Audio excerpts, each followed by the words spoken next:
This channel does not promote any violent, harmful, or illegal activities. All content provided by this channel is meant for an educational purpose only. Councillor না কর্পূর, বাগুইআটির কাউন্সিলরকে নিয়ে এই প্রশ্নটাই করতে হচ্ছে। এখনো promoter নিগ্রহে অভিযুক্ত কাউন্সিলরের খোঁজই পায়নি পুলিশ। এরই মধ্যে ওই তৃণমূল কাউন্সিলরের বিরুদ্ধে আরও অভিযোগ সামনে এসেছে। বিধাননগরের তৃণমূল কাউন্সিলরের আরও কুকীর্তি ফাঁস।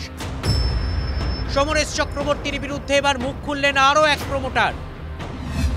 রবিবারই বাগুইআটিতে এক প্রমোটারকে মারধরের অভিযোগ ওঠে বিধাননগর পুরসভার কাউন্সিলর সমরেশ চক্রবর্তীর বিরুদ্ধে।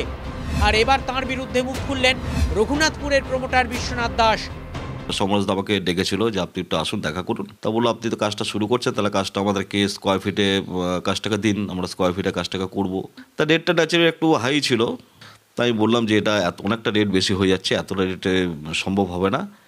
তা সেই ক্ষেত্রে খুব ইয়ে করার পর 5-10 টাকা মতন রেট কমানো হয়েছিল। ওদের গণপতি এন্টারপ্রাইজ যে কোম্পানি আছে, সেই কোম্পানির সঙ্গে কাজ হচ্ছে। আবার খোদ জনপ্রতিনিধি বাধ্য করেছেন তার থেকে বিল্ডিং তৈরির কাঁচামাল কিনতে। সেই এগ্রিমেন্টে কি সমরেশ চক্রবর্তীর নাম রয়েছে? হ্যাঁ, উনি আছেন এবং ওনার আরও 3-4জন পার্টনার আছেন, 4 জনের মিলে কোম্পানি আছে। না, অবাক তো অবশ্যই লেগেছে। একজন জনপ্রতিনিধি হয়তো এইসব কাজে লিপ্ত থাকা উচিত নয়, থাকতে পারেন না আমি যতটা জানি। কালী পুজোর জন্য 2 বছরে 6.5 লক্ষ টাকা চাঁদা দাবি। আমি দেখুন গত বছর 4 লাখ টাকা চাঁদা দিলাম, এই বছর আর একটা কথা হয়েছে পুরোটা দেইনি। 2.5 লাখ টাকা চেয়েছে, তা 1 লাখ টাকা আমি দিয়েছি, আর 1.5 লাখ টাকা এখন বাকি আছে। আমাকে বলেছিল একটা কালী পুজোর চাঁদা হিসাবে তো বিশালই মনে করতে পারে। এদিকে বাগুইআটিতে প্রমোটারকে মারধরের ঘটনায় এখনো অধরা ওই তৃণমূল কাউন্সিলর। বেপাত্তা কাউন্সিলরের খোঁজে TV9 বাংলা গিয়েছিল উত্তরবঙ্গে তাঁর রিসর্টে।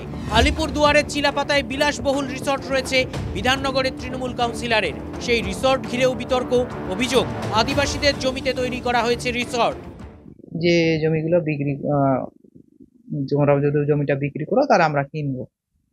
আমি বললাম জমিটা তো আমরা যে ট্রাইবেল, ওদের না তোমরা তো ট্রাইবেল না, তোমরা তো জেনারেল।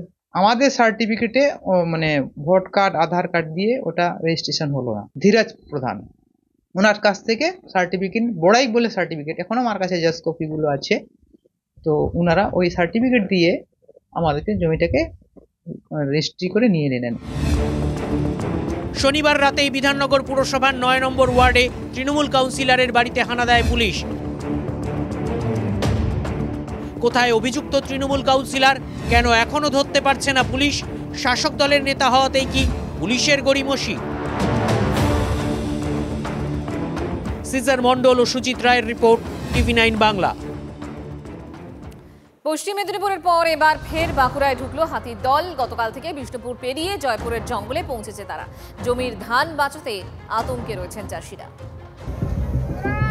মাত্র 1.5 মাস আগে বাঁকুড়া ছেড়ে পশ্চিম মেদিনীপুরে গিয়েছিল হাতির দল। আবার তারা ফিরে এসেছে বাঁকুড়ার জয়পুরের জঙ্গলে। 52টি হাতির একটি দল বিষ্ণুপুরের জঙ্গল হয়ে শটান হাজির হয় জয়পুরের আটকাটার জঙ্গলে। দলটিতে রয়েছে 8টি হস্তি শাবকও। বাঁকুড়া জেলায় এখনো সর্বত্র আমন ধান কাটার কাজ শেষ হয়নি। বিস্তীর্ণ এলাকায় কাটা ধান জমিতেই গাদা করে রাখা। এখন শুরু হয়েছে আলুর চাষ। হঠাৎ হাতির আগমনে তাই মাথায় হাত চাষিদের। অনেকটা আতঙ্ক আছে আমরা। ওখানে আমার 2 বিঘা 2.5 বিঘা ধান পড়ে আছে, আলু বিঘা 2 লাগিয়েছি। তো কী হবে, আরও চাষিদের আছে, হ্যাঁ, সবাই আতঙ্ক আছে।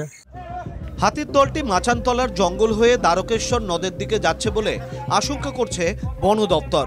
ফলে ওইসব এলাকায় সতর্কতা জারি করা হয়েছে। যদি 50টা হাতি আছে, তো আমাদের জঙ্গল যেভাবে রয়েছে, করিডোরের মাঝখানে আমরা রয়েছি, আমাদের এটাই কাজ যে হাতিকে ওদের জঙ্গলের দিয়ে এই করার জন্য। হাতির দলটির গতিবিধির উপর 24 ঘন্টা নজরদারির জন্য বনকর্মীদের নির্দেশ দেওয়া হয়েছে। সকাল ও সন্ধে জঙ্গলপথ এড়িয়ে চলার পরামর্শ দিয়ে চলছে মাইকে প্রচার। Bureau report, TV9 Bangla.